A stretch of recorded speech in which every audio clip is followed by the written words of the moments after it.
বাংলাদেশের পুরো জনগোষ্ঠী দুই ভাগে বিভক্ত।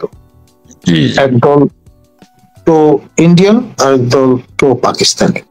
এটা লুকিয়ে লাভ নেই, এটাই বাস্তবতা।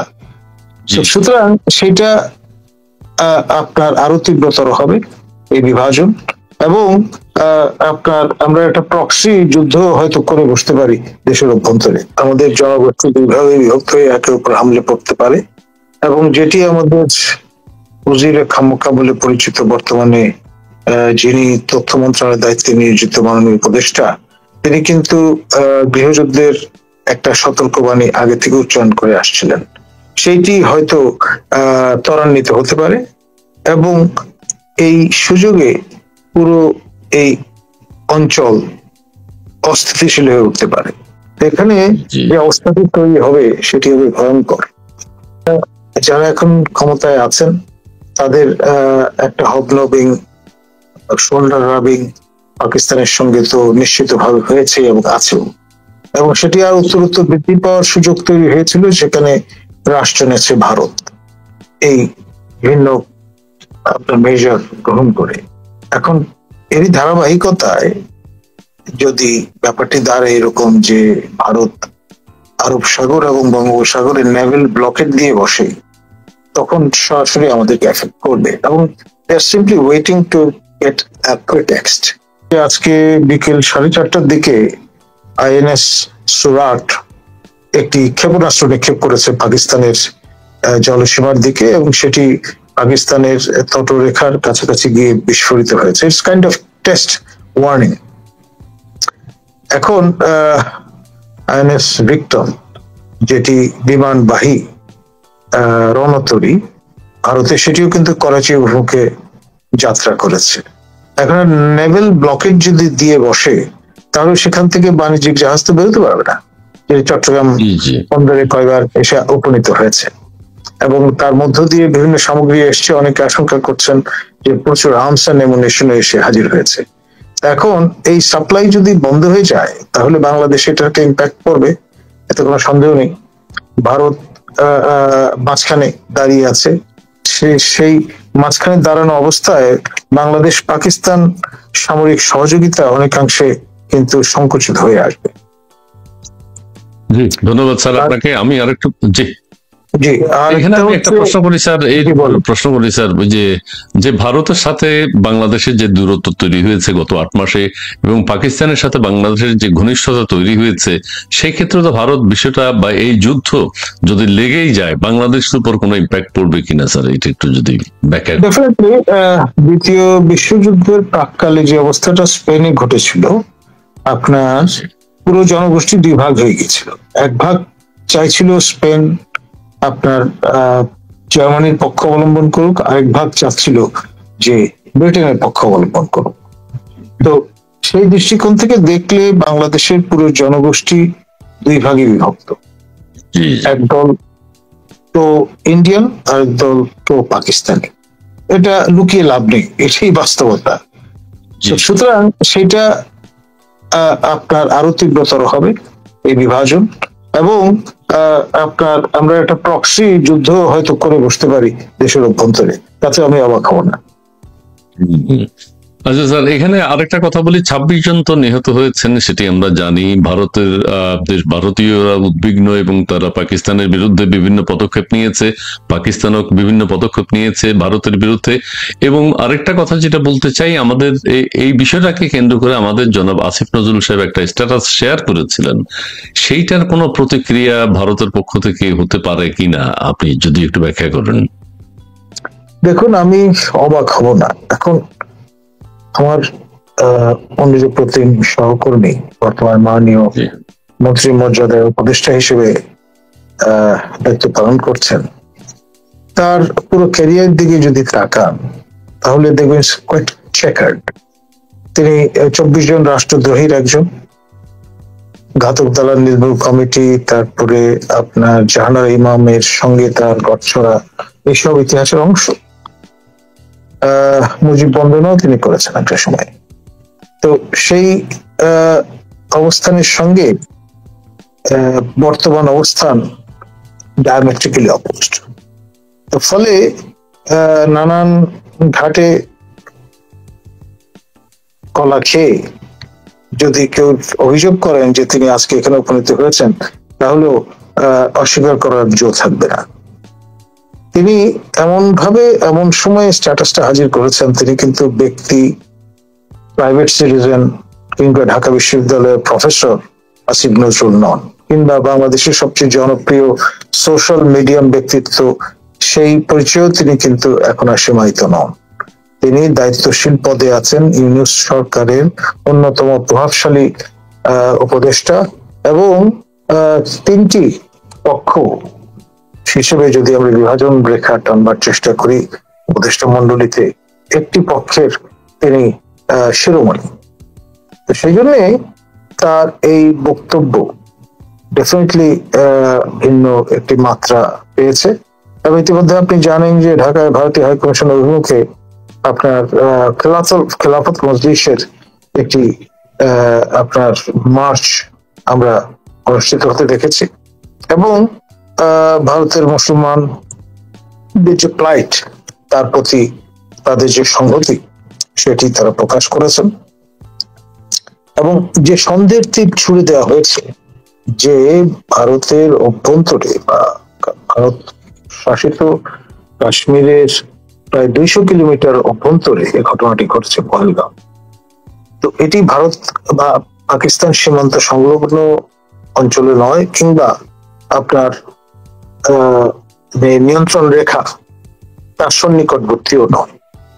তো সেই জন্য প্রফেসর আসিফ নজরুল যে সন্দেহ ছুড়ে দিয়েছেন, সেটা নানান রকম মশলা আছে, কিন্তু এটাকে প্রিটেক্সট হিসাবে ব্যবহার করে ভারত যদি এখন ব্যাখ্যা তলব করে কিংবা কূটনৈতিক কড়া বার্তা পাঠায়, অথবা প্রিটেক্সট হিসেবে তৎকালীন মার্শেকে পাকিস্তান বর্তমানে বাংলাদেশের এই ফ্রন্টে যদি তারা তাদের যে রণপ্রস্তুতি নিয়ে রেখেছে তার কিছুটা হলেও বহিঃপ্রকাশ ঘটায়, তাহলে ডেফিনেটলি 65 যুদ্ধের সময় যে পরিস্থিতিটা তৈরি হয়েছিল দিদেন মার্শেকি পাকিস্তানে, অর্থাৎ নিষ্প্রদীপ মহড়া কিংবা আপনার মাঝে মধ্যে শত্রু বিমানের হানা দেওয়ার বিষয়টি মাথায় রেখে সাইরেন বাজানো সীমাবদ্ধ থাকবে না।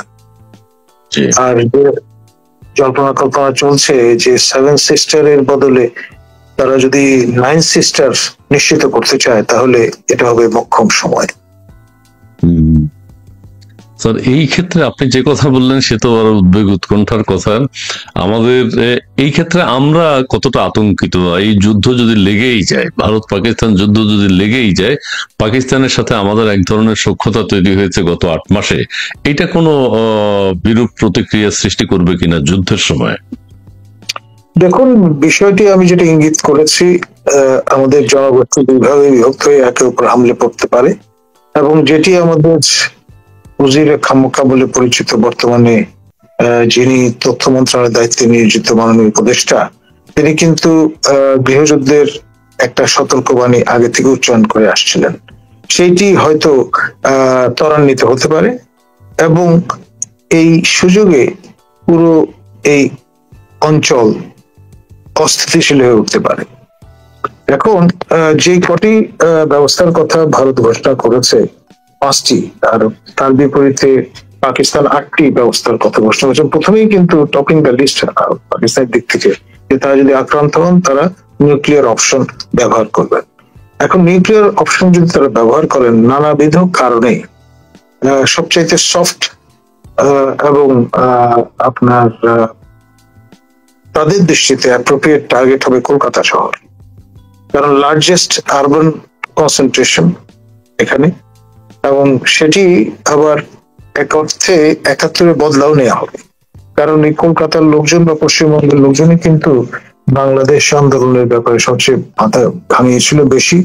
বিপুল সংখ্যক উদ্বাস্তু তারা বাংলাদেশ বা তৎকালীন পার্শ্ববর্তী পাকিস্তান থেকে যারা গিয়েছিল তাদের আশ্রয় প্রদান করেছিল, এবং আপনার এই যে দুই বাংলার মানে অখণ্ড বাংলার স্বপ্ন দেখা শুরু করে দিয়েছিল। তো ফলে এটা একটা বিষয়। আর এই 5 অগাস্টের যে বিপ্লব সংগঠিত হয়েছে বাংলাদেশে পট পরিবর্তনের পরে, আওয়ামী লীগের প্রচুর নেতা কর্মী তারা কিন্তু সীমান্ত অতিক্রম করে আমাদের প্রতিবেশী রাজ্যে আশ্রয় নিয়েছেন, কলকাতায় অনেকে অবস্থান করছেন।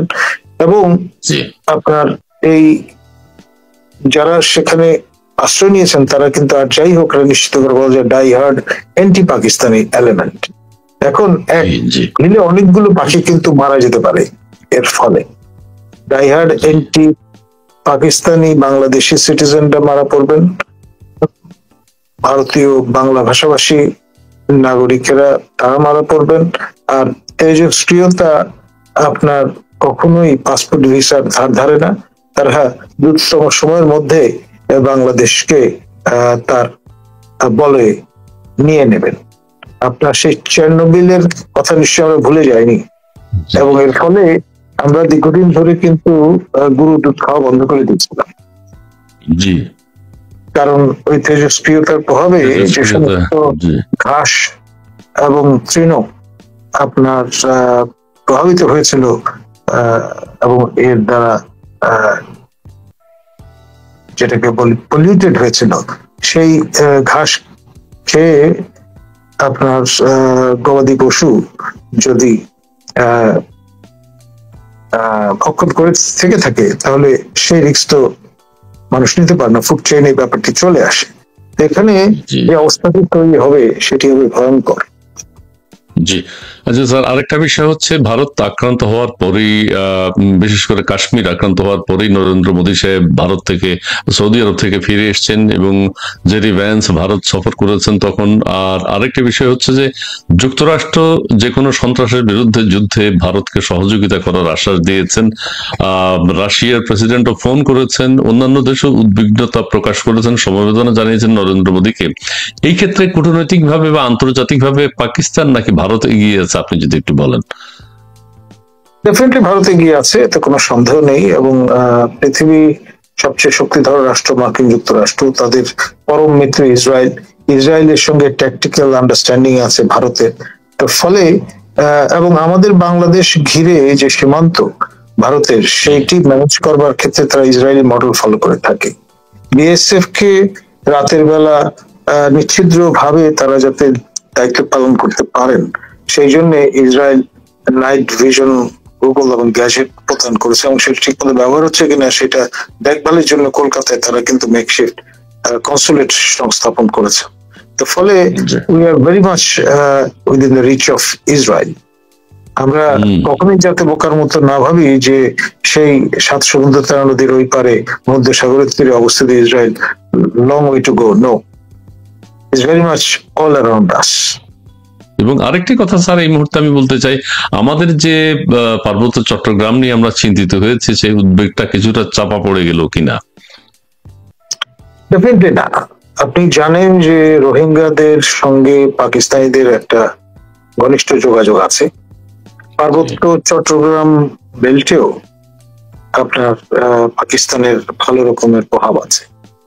আপনি খেয়াল করে দেখেন সেই 70-এর নির্বাচনের ল্যান্ডস্লাইড ভিক্টরি যেখানে তৎকালীন পাকিস্তান আওয়ামী লীগ অর্জন করেছিল, সেখানে 2টো সিট কিন্তু পায়নি। তার মধ্যে যে 2টো সিট পায়নি সেই 2 সিটে নির্বাচিত জনপ্রতিনিধি যারা, রাজা ত্রিদিব রয়ের পীঠস্থান এবং আপনার এই পিডিপি নুরুল আমিনের, তারা কিন্তু দুজনেই পাকিস্তানের প্রতি অ্যালিজেন্স শো করেছিলেন এবং লিবারেশনের আগেই উপনীত হয়েছিলেন পাকিস্তানে। এবং মাগরেবে পাকিস্তান যখন শুধুমাত্র পাকিস্তানে রূপান্তরিত হলো, তখন সেই দেশের কেন্দ্রীয় সরকারের মন্ত্রী হয়েছিলেন রাজা ত্রিদিব রয়, আর পাকিস্তানের ভাইস প্রেসিডেন্ট হয়েছিলেন নুরুল আমিন। ত্রিদিব রয় পরবর্তীতে পাকিস্তানের ফ্ল্যাগ বিয়ারার হিসেবে লাতিন আমেরিকাও কাজ করেছে। ফলে আপনার এটি আসলে সেই সংস্রবগুলো তো রয়েই গেছে। তারপরে আপনার পাকিস্তানের সঙ্গে আপনার যে সম্পর্কটা বৈরী, মিজো এবং নাগাদের, সেটাও ভুলে গেলে চলবে না। তৎকালীন মাশরিকি পাকিস্তানে গুলশানে ফিজো এবং লালডেঙ্গা তারা কিন্তু পাকিস্তানের আশ্রয় ছিলেন। এবং আপনার বঙ্গবন্ধু যখন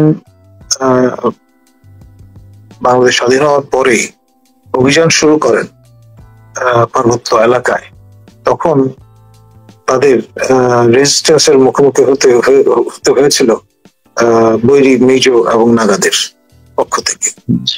সেই জন্য এই পুরো অঞ্চলে একটা প্রক্সি ওয়ার আইএসআই দীর্ঘদিন ধরে পরিচালনা করে এসছে এবং সেই নেটওয়ার্ক এখনো জারি আছে। একটা প্রক্সি ওয়ারের কথা আমরা শুনি স্যার।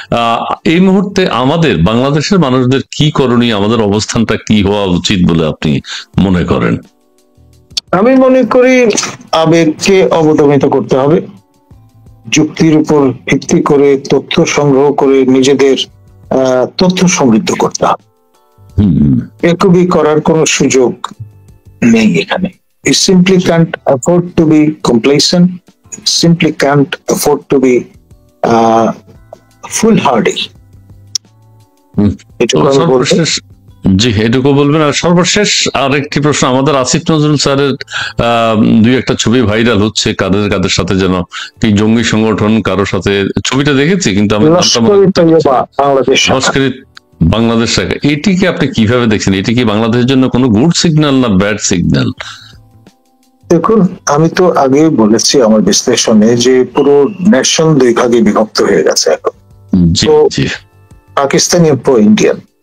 তো ন্যাচারালি যারা এখন ক্ষমতায় আছেন তাদের একটা হবনবিং, শোল্ডার রাবিং পাকিস্তানের সঙ্গে তো নিশ্চিতভাবে হয়েছে এবং আছেও, এবং সেটি আর উত্তরোত্তর বৃদ্ধি পাওয়ার সুযোগ তৈরি হয়েছিল সেখানে রাষ্ট্রনেত্রী ভারত এই ভিন্ন আপনার মেজার গ্রহণ করে।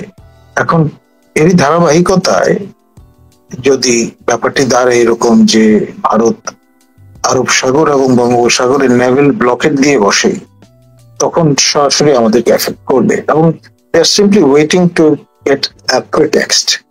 এখন যদি আমাদের একজন প্রভাবশালী উপদেষ্টার মর্যাদায় দায়িত্বরত মন্ত্রীর এই যে কমেন্ট সেটাকে তারা ব্যবহার করেন, তাহলে সেটা হবে আমাদের জন্য খুব আনফরচুনেট।